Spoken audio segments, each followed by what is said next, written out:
রূপমকে একটা চাকরি দিন। এমএ পাস, বাবা নেই।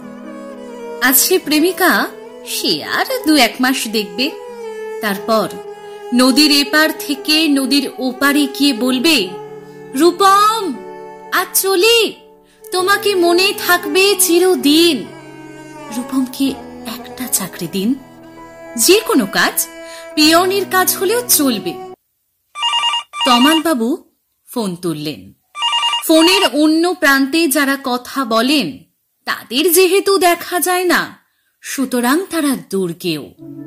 তমাল বাবু মামাকে বললেন, রূপমের একটা চাকরি দরকার। মামা বললেন কাকাকে, কাকা বললেন জ্যাঠাকে, জ্যাঠা বললেন বাতাসকে। মানুষ চাললে একরকম, কিন্তু বাতাস চাললে প্রথমেই ছুটে যাবে দক্ষিণে। সে বলবে দক্ষিণের অরণ্যকে, অরণ্য বলবে আগুনকে।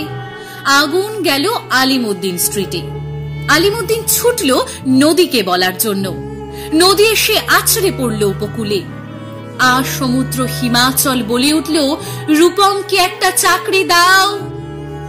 এমএ পাশ করে বসে আছে ছেলেটা। কয়েক মাস বাদের ঘটনা। আমি বাড়ি ফিরছিলাম সন্ধেবেলায়।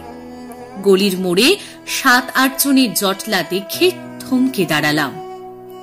জল থেকে সদ্য তুলে আনা রূপমের ডেড বডি। সারা গায়ে ঘাস, খড়কুটো, হাতের মুঠোয় ধরে থাকা একটা 1 টাকার কয়েন। পাবলিক বুথ থেকে কাউকে ফোন করতে চেয়েছিল রূপম। ভারত সরকারের 1 টাকার কয়েনের দিকে আমার চোখ। সারা গায়ে সবুজ ঘাস, ঘাস নয় অক্ষর। এমএ পাশ করতে একটা ছেলেকে যত অক্ষর পড়তে হয়, সেই সমস্ত ব্যর্থ অক্ষর ওর গায়ে লেগে আছে।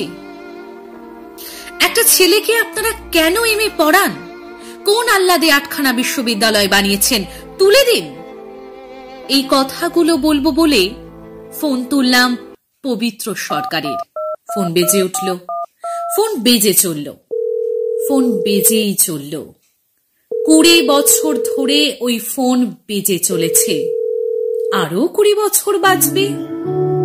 বাতাস বলছে অরণ্যকে, অরণ্য চলেছে নদীর দিকে। নদী উপকূল থেকে আছড়ে পড়ে বলল, রূপমকে একটা চাকরি দিন।